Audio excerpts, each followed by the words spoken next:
Yeah, maybe I am insane. Maybe I am insane. And maybe it's time for you, Jake the Snake Roberts, to find it. Sorry about that, guys. Back to the Royal Rumble reviews today, and today is a special one. It's the 2008 Royal Rumble from New York City, the Big Apple, MSG. New York City hosted the Royal Rumble back in 2000 and 2008. They get it again, and it always has a unique view in the garden. It has the main aisleway you can see, so the Rumble entrance come out vertical, and you can see the countdown on the clock.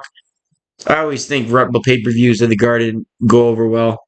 It's just there's a certain mystique with that crowd. I heard rumors earlier that Vince McMahon earlier years ago that Vince McMahon tested out the Garden crowd for who he was going to decide to push in future years and who he decided he wasn't going to push.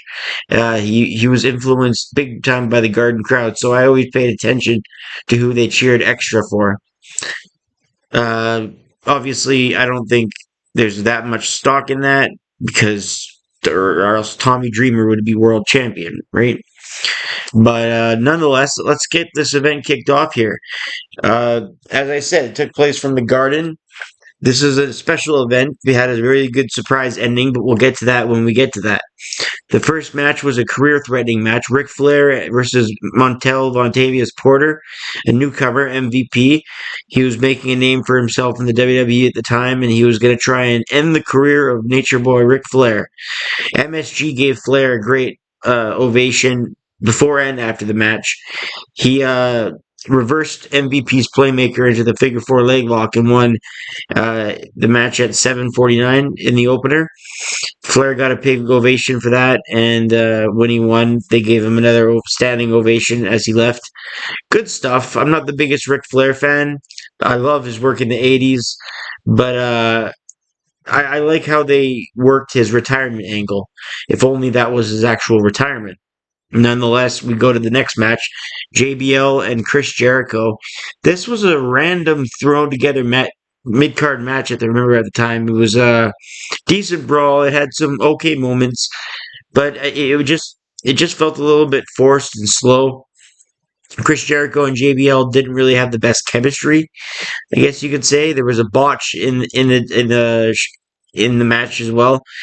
Uh, I can't remember what the botch was exactly, but if you rewatch the match, if they haven't edited it out, it's there. It's noticeable when you're watching the match live. In the end, Jericho was disqualified with a chair at 9:24. Again, a DQ ending on a pay per view. The fans are going to boo that no matter what. So there you go. I rated that 2.25 stars. I should actually get back into the fact that I didn't rate the opener. That's 2 stars for MVP versus Ric Flair, and 2.25 stars for JBL and Chris Jericho. So I forgot to rate the first match, but now I have. Edge next with his wife Vicky Guerrero, or his girlfriend, or whatever she was at the time. Edge, co-GM. Edge defended the world title against Rey Mysterio Jr., and the crowd went for Edge and chanted "Let's go Edge" very clearly during the match. This is the match of the night. I give it 3.5 stars. Rey Mysterio was a threat, but in the end, Edge pinned him after a mid-air spear at 12:34 and distraction from Vicky. Nothing more, nothing less than a great match here. I really enjoyed the offense, the DDT on the floor from Rey to Edge, the spear in the middle of the air, the crowd interaction, the finishing spot with Vicky, and all the leg work that Edge did to Rey. I mean, it's academic, right? I mean, it's standard. You're going to utilize offense against Rey. You're going to antagonize the legs. You're going to make sure the legs get cut out from his offense. You want to ground Rey Mysterio. That's why Dean Malenko spent time all the time during their matches grounding Rey. But Mysterio always finds a way to come flying back. But it's a logical wrestling move to either ground a high flyer or a big man. And I like the work Edge did in this match. There was a good story told. 3.5 stars. The next match after this almost had 3.5 stars. I'll tell you the rating right now, wait before I get ahead of it. It's Randy Orton defending WWE title against Jeff Hardy. I didn't have too much doubt at the time. I figured Randy Orton would retain the title, but these two guys actually had really good chemistry. This again was a high-paced match, back to back. Now you have two world title matches with a great pace.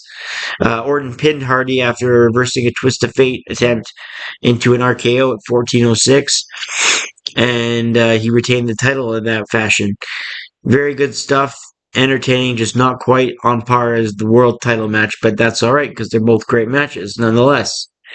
Now we have Michael Buffer, longtime WCW guy and boxing guy, coming into the WWE to say, "Let's get ready to rumble," which is sort of something that Royal Rumbles probably needed from time to time.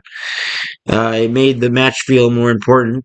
I could have gone with how he called the Undertaker the Undertaker, or he didn't do that. He said the Undertaker. Yeah, it was bad either way. And then he just called Shawn Michaels the Heartbreak Kid. You didn't call him Shawn Michaels, but either way, they're not going to spend time. They're not going to spend decades explaining to him each wrestler's name and how it's called. He That's what he gets paid for. He puts a spin on them all. Undertaker and Michaels began this Rumble after having that amazing climax at the end of the '07 Rumble. Well, they began this year's Rumble. It's the luck of the draw, right? Santino Marella came out number three, and they always pick a cocky heel to come out at 3. Go back and look at Royal Rumble histories. Nowinski in 2003, uh, Daniel Puder in '05, Kenny Dykstra, I think in '06 or '07, and Santino here. They always have like an up and comer in that spot. Anyways, Santino joined Undertaker at HBK, and he got quickly eliminated. So it went back to Shawn and Taker, who continued to wrestle. And anytime these two guys, doesn't matter how old they are, it's classic material whenever you're getting Shawn and Taker going at it. The Great Khali came out. That was a big moment in the Rumble. His first Royal Rumble, I believe. And Taker and Khali went at it. They exchanged blows. They called him the Punjabi Nightmare. Hardcore Holly came out at 5. Morrison came out at 6. And it was interesting how Joey Styles, they had like everybody on commentary during this Rumble. They had JR, Joey Styles, the coach, the King, Jim Ross, Michael Cole, and Taz. All of them are on commentary. I'm surprised they didn't talk over each other, but they must have had some kind of system. So in this match, Joey Styles, back to my point, Joey Styles was talking about how Morrison got, there's about 500 ladies tried to get in his limo last night, and Michael Cole cuts him off and says, that has nothing to do with the match, but Joey Styles says right after, well, no, they partied all night, so he must not be in shape for the match tonight. It was kind of rude of Cole to cut off Styles, because Styles did have a point. But I guess when you're 8 people to a commentary set, you gotta fight for your time when to speak, I guess. But Michael Cole's Michael Cole. Anyway, Tommy Dreamer came out next to a huge pop and a Tommy Dreamer chant. So that's what I was alluding to earlier when I said he'd be a world champion if Vince went just by what MSG thought. Out at 8 was Batista, so we got a first big name in a while. And Batista, who won the '05 Rumble, of course, he joined the fray, and he's delivered Spinebuster after Spinebuster, the impactful one, to Morrison. Hornswoggle came out next, and just to note that Finley got disqualified during this Rumble match when he looked for Hornswoggle, and he hit a couple people with his shillelagh. I thought there was no disqualification in Royal Rumbles. I guess there's new rules every year, but they had to explain why he went out. Some other guys come out like Palumbo and Noble. The ring started to fill up, but then CM Punk came out to a good reaction. Him and Morrison, with some history, went at it in the ring there. Shawn and Taker are still in at this point. Cody Rhodes made his Rumble debut, and at this point, Cody Rhodes looked like the default create a wrestler character. You know what I mean? With no, like, muscle build and just like trunks and just a generic haircut. He Cody Rhodes has come a long way. Let's just say that. Snitsky came out halfway through the Rumble. Then The Miz, then Shelton Benjamin, and what a spot Shelton Benjamin. He comes to the ring and Miz and Morrison are on the top turnbuckle, and Shelton jumps from the canvas floor all the way to the top rope, and then knocks both a noggin knocker as he jumps down to the canvas, and just a huge leap. And then right as he did that, Shelton went like this to the ropes, and HBK caught him with a super kick, and Shelton went over the top ropes. Joey Styles brilliantly says, "I guess there is stopping Shelton now." Because you know his entrance theme, "Ain't no stopping me now." So that was great. Kane came out at 20. Piper and Snuka came out right before Kane. Forgot to mention, and they have their history with Piper's Pit, the Coconut Slam. The crowd went wild for that. And Mick Foley got a huge ovation when he came out after Kane. And him and Triple H had a moment in the Rumble. And that obviously plays back to 8 years before this from the street fight that happened at the 2000 Rumble. Kennedy came out to a pretty good ovation. Big Viscera came out. Mark Henry, Chavo Guerrero. The Finley came out when I was talking about earlier with Hornswoggle. That those shenanigans happened. Elijah Burke, then Triple H at 29, and came out, and Triple H was in the ring, and everyone started to clear. Undertaker, I should mention, got eliminated just before this by Shawn Michaels with a super kick, and as Shawn was staring down at Taker, Kennedy came from behind and eliminated Shawn. So Undertaker and Shawn both exit the ring.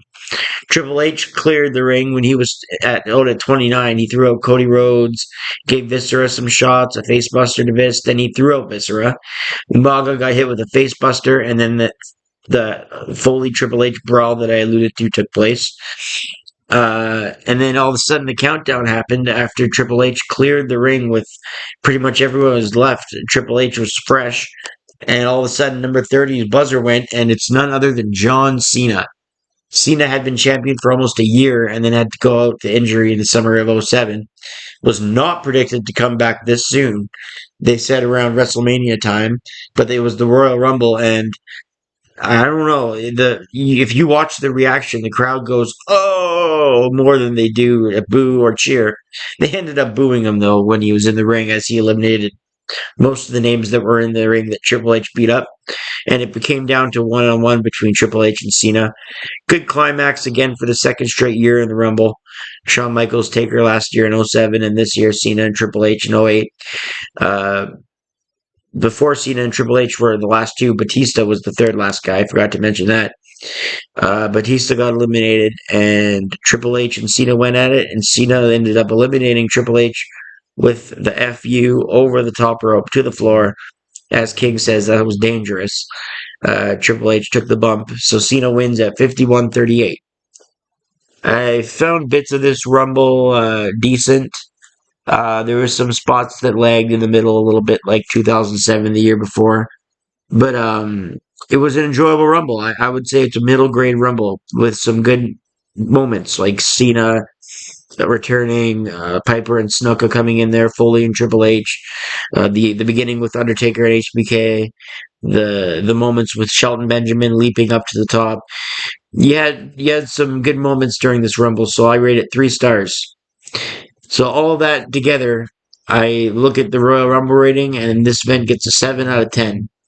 Show might not be so good if it wasn't from MSG, but they find a way to make matches great there. And both world title matches were good to great. The Rumble match was passable, so 7 out of 10 seems fair. Pick it up if you've never seen it. It's a watch. Not a must watch, but it's a watch for sure. I'm Brett Mix, and that's my opinion, and we'll see you on the next Rumble review. Please like and subscribe if you like the video. I also would appreciate that. Thanks, guys. See you on the next one.